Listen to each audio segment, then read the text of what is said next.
Assalamualaikum warahmatullahi wabarakatuh. Perkenalkan, saya Muhammad Zaidin. Saya berasal dari Universitas Negeri Surabaya dari Fakultas Ilmu Sosial dan Hukum. Kali ini saya akan menjelaskan tentang ketahanan pangan nasional, penyediaan panindustri, serta energi baru dan terbarukan. Diharapkan dengan materi ini kawan-kawan semua dapat mengerti dan paham tentang materi yang akan saya jelaskan.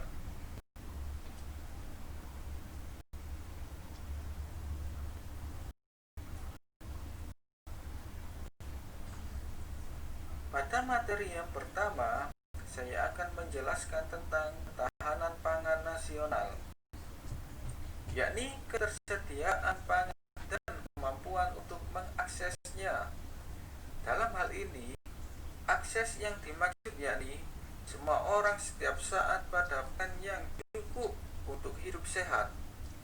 Setelah itu, menurut Undang-Undang 18 tahun 2020, pangan adalah kondisi terpenuhinya pangan bagi negara sampai dengan perseorangan yang tercermin dari tersedianya pangan yang cukup, jumlah mutunya aman, beragam, bergizi merata, dan terjangkau serta tidak bertentangan dengan agama, keyakinan, dan budaya masyarakat untuk dapat hidup secara aktif dan produktif secara berkelanjutan.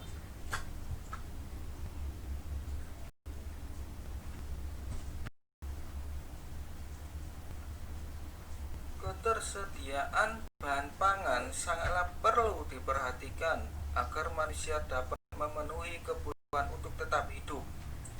Dalam hal ini, pangan yang dipangan sangatlah banyak ragamnya, baik itu berupa jagung, padi, ketela, buah-buahan maupun sayur-sayuran lainnya.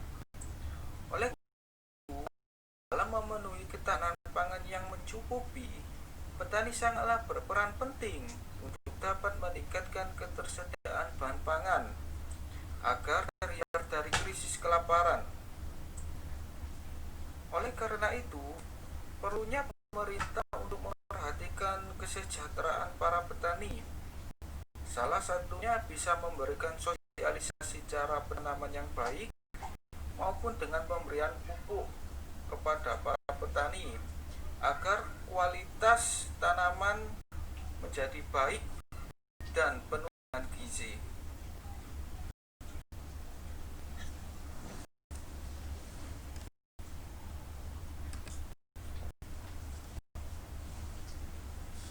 Untuk penyampaian materi berikutnya, yakni tentang penyediaan bahan industri. Bahan industri sendiri merupakan bahan mentah, baku, atau barang setengah jadi yang diolah untuk menjadi bahan yang memiliki nilai jual yang tinggi. Dalam hal ini, sesuai dengan Undang-Undang Nomor 5 Tahun 1984, industri didefinisikan sebagai kegiatan ekonomi yang mengolah bahan mentah, bahan baku, barang setengah jadi, atau barang jadi menjadi barang dengan nilai yang lebih tinggi. Untuk bahan mentah sendiri, contohnya seperti getah karet. Dalam hal ini, bahan tersebut diambil langsung dari alam atau yang diperoleh dari usaha manusia untuk memenuhi kebutuhan industri. Selanjutnya, untuk bahan baku, contohnya seperti ampas kedelai.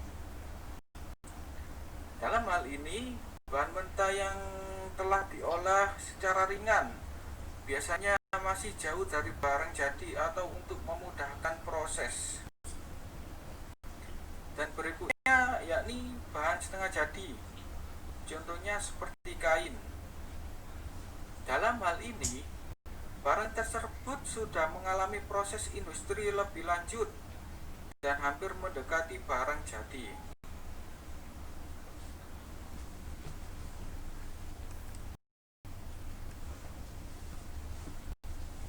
Untuk lebih jelasnya tentang bahan industri dapat dilihat dari tabel berikut ini. Dalam tabel tersebut dapat diketahui tentang tahapan-tahapan industri. Untuk proses industri, tahap awal yakni memperoleh bahan mentah. Bahan mentah tersebut akan diproses untuk dijadikan bahan baku. Dalam hal ini, bahan baku bertujuan untuk memudahkan prosesnya saja. Setelah menjadi bahan baku, langsung dikirim ke pusat industri. Di dalam industri tersebut nantinya akan diproses kembali, yang nantinya akan menjadi barang setengah jadi. Setelah itu diproses kembali agar menjadi barang jadi, serta siap dikirim ke konsumen. Perlu diingat kembali bahwasanya barang jadi yang digunakan oleh konsumen tersebut awalnya berasal dari sumber daya alam. Oleh sebab itu, proses tersebut tergantung dengan kondisi geografis. Jika kondisi geografis mendukung, maka proses produksi akan terus berjalan dengan lancar. Namun sebaliknya, jika kondisi geografis buruk, maka proses produksi akan berjalan lebih lambat.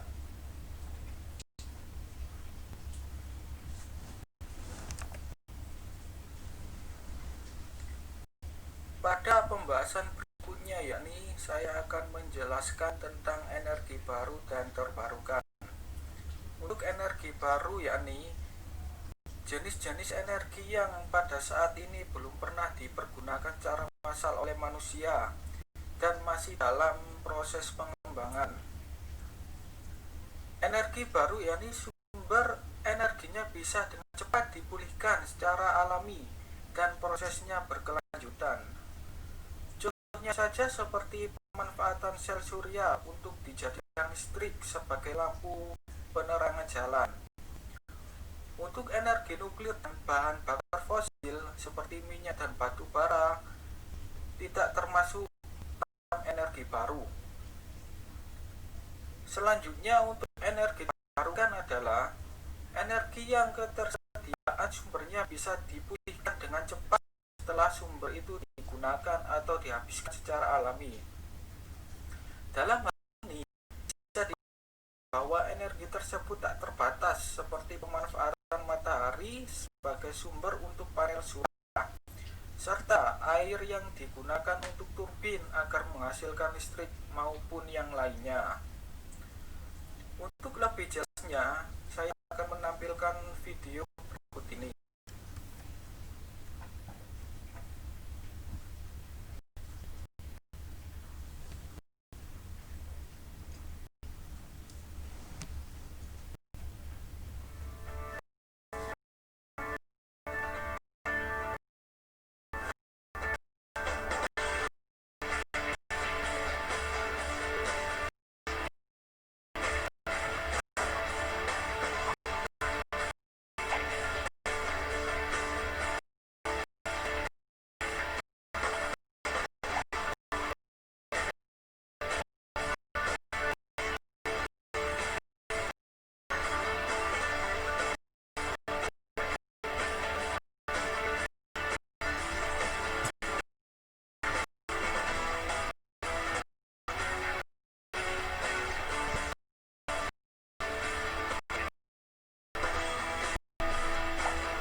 Sebagai pelengkap dari materi ini, saya akan menampilkan berikut, yakni peta sebaran sumber daya alam.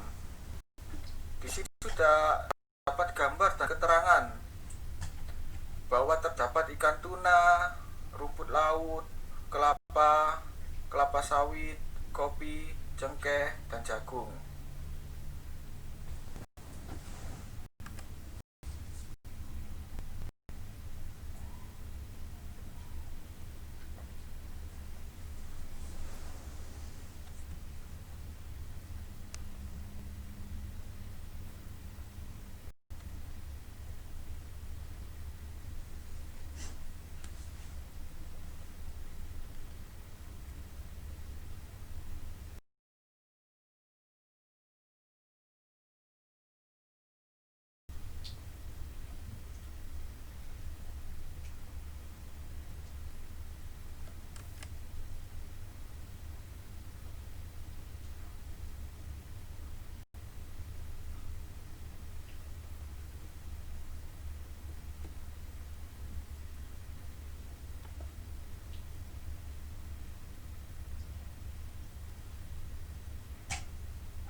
Selain itu, saya juga menampilkan peta persebaran hasil bumi pertanian di Indonesia. Coba kalian perhatikan, di situ sudah terdapat simbol dan keterangan seperti adanya tumbuhan cengkeh, coklat, kelapa, karet, kopi, kina, kelapa sawit, hasil hutan, minyak kayu putih, kapuk, tembakau, jagung, teh, pala, lada, sagu, rotan, dan padi.